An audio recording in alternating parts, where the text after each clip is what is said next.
Oke Baraya, sekarang kita sudah berada bersama Kak Salma ya. Ada cewek Bray. Eh, Bagaimana kabar hari ini?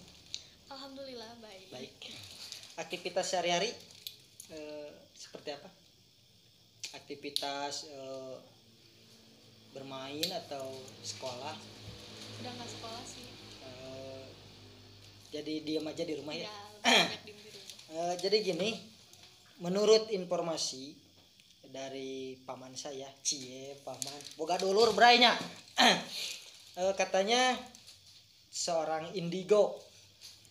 Bisa dijelaskan sejak kapan merasa bahwa saya ini adalah indigo? Kalau yang benar-benar tahu kalau aku ini indigo tuh dari waktu kelas 2 SMP. Tapi sebenarnya kalau bisa ngelihat hal-hal goib itu dari kecil, cuman nggak sadar waktu kelas 2 SMP. Jadi pas waktu kecil itu nyangkanya oh ini cuma teman bermain Ya, lah. temen main. Di mata seorang indigo, sosok gaib itu memang terlihat real seperti ini atau seperti bayangan atau apa? Kalau sekarang sih lebih kelihatan kayak manusia aja gitu. Oke. Kalau dulu waktu masih kecil ya bayangan. Cuman belum terlalu ngeh bahwa Ya, saya ini seorang indigo. Dan pengalaman selama indigo itu, pengalaman apa saja yang dirasakan atau ditemui selama menjadi indigo? Iya. sebelum aku tahu kalau aku indigo itu udah sempet ngalamin beberapa kali mati suri. Pas usia berapa? Usia 14 tahun. 14 tahun berarti SMP lah ya. SMP mati suri.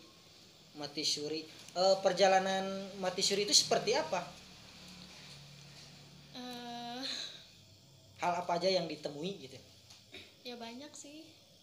Seperti pingsan atau gimana tuh mati suri itu? Gimana ya, susah jelasinnya sih.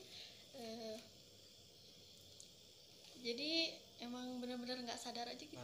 Cuman ketika bangun sudah berada di alam yang lain gitu. Iya. Selama mati suri lalu bangun lagi, baru yakin kalau kita ini seorang indigo gitu. Hal apa aja yang bisa dilihat setelah dan sebelum indigo itu? Apakah ada peningkatan kemampuan atau gimana? Iya, jadi kayak lebih sering ngelihat hal-hal gitu, jadi lebih jelas. Awalnya emang kaget, tapi lama-kelamaan ya udah biasa aja. Gimana perasaan menjadi seorang indigo? Enak gak enak sih. Wih, enak gak enak, salah kaku. Gak enaknya gimana? Gak enaknya tuh jadi sama orang-orang tuh kayak dipandang sebelah mata gitu, terus dianggap gila. Karena mungkin kamu ngada-ngada lah hal yang ngehayal gitulah.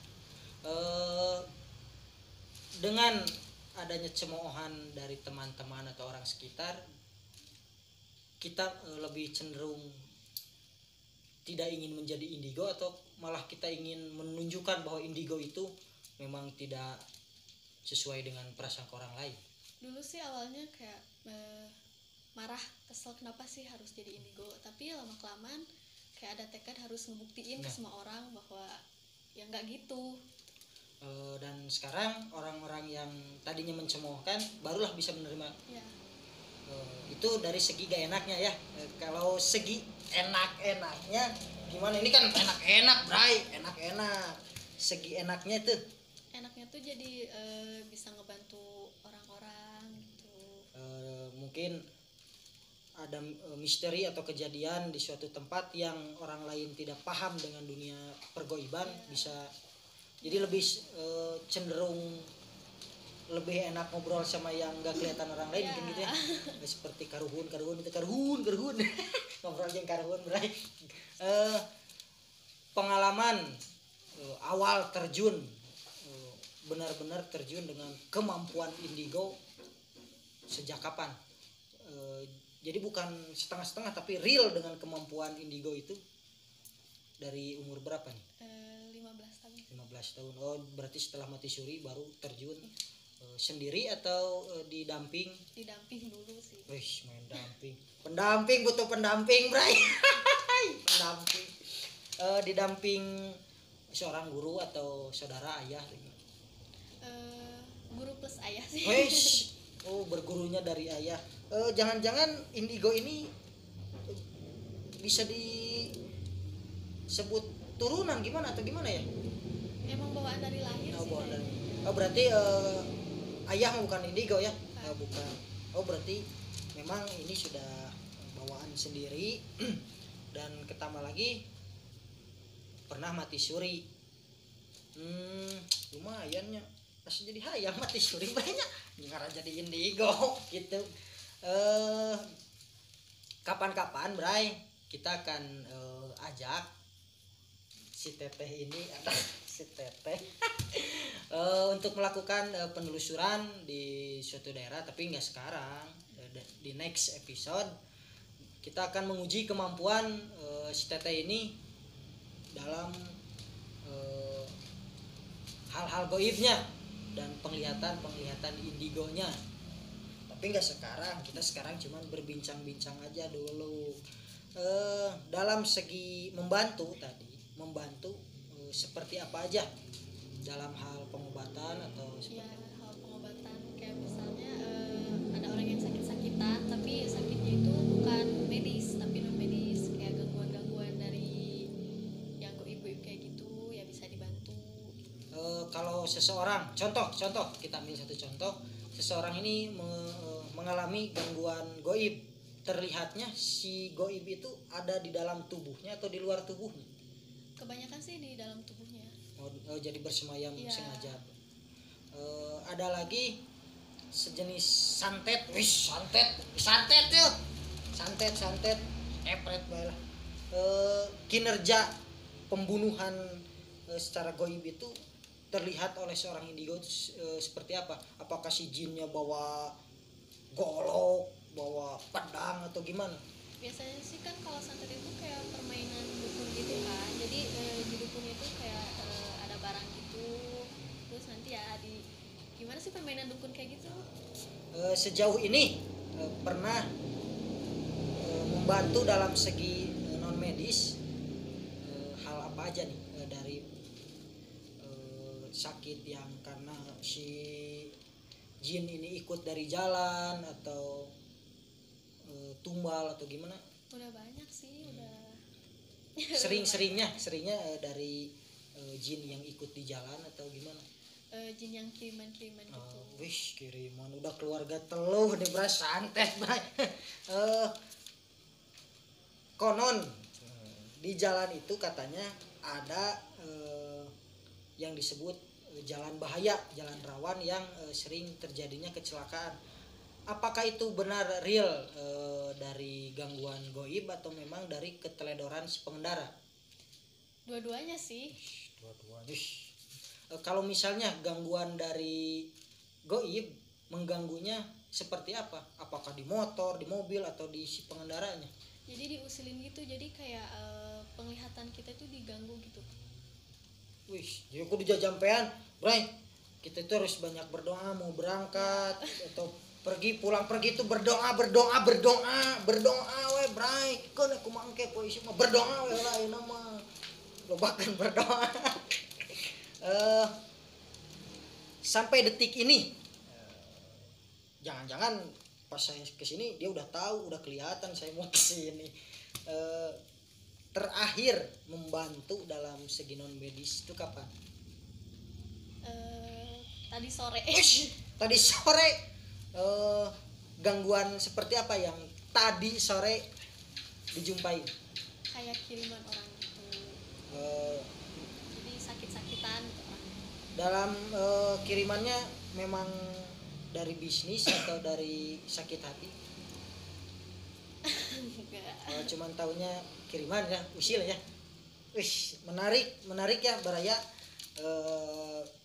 Jadi saya yang nggak sabar nih untuk melakukan penelusuran bersama saudara saya ini. Mudah-mudahan kedepannya kita selalu diberikan kesehatan, Dan jangan lupa tetap subscribe. Ini ada tim baru nih, seorang Indigo. Kita akan menggali tempat-tempat yang masih konon, berarti belum pasti. Kita akan pastikan seperti apa, tapi enggak hari ini, mungkin next episode. Jangan bosan-bosannya untuk terus pantang aktivitas kami ke depannya seperti apa. Dan kebetulan juga masih saudara, jadi lebih enak lah. Saudara baru ketemu. Ya, saudara baru ketemu.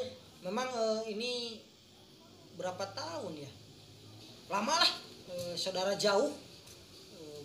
Pertemuannya tuh gak sengaja di reuni keluarga, ngobrol-ngobrol karena saya suka menggali hal-hal kayak gini.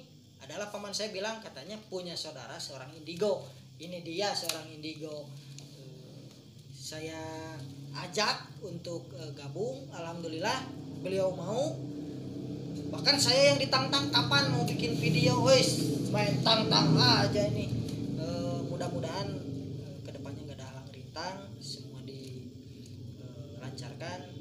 Dan saya ingatkan lagi untuk yang belum subscribe, segera subscribe dan tombol loncengnya biar kalian tahu aktivitas kami kedepannya seperti apa. Dan yang sudah menekan tombol subscribe, saya ucapkan jazakallah khairan kasiron, berkah. Terus dukung saya dengan klik tombol subscribe. Jangan berpikir negatif lah, timbang subscribe, share. Udah gampang. Satu subscribe baraya mendukung kami dalam mengungkap tabir-tabir gaib yang ada di tempat-tempat angker. Atau baraya punya informasi di tempat saya ada tempat gaib, oke, tulis aja di kolom komentar. Kalau misalnya ada waktu dan kami tidak sibuk, kami akan mencoba mendatangi rekomendasian dari baraya. Terima kasih. Ada canggung saya ngobrol sama cewek nih. Biasa ngobrol sama cowok orang kerasukan, ini sama cewek jadi saya yang kerasukan ini. Aduh, bingung. Terima kasih untuk waktunya. Mudah-mudahan kedepannya kita bisa terjun langsung penelusuran ya. Nantinya saya minta untuk subscribe-nya. Dan mungkin dicukupkan sekian dari saya, dan terima kasih. Wabillahi taufiq wal hidayah. Wassalamualaikum warahmatullahi wabarakatuh. Salam Kisunda.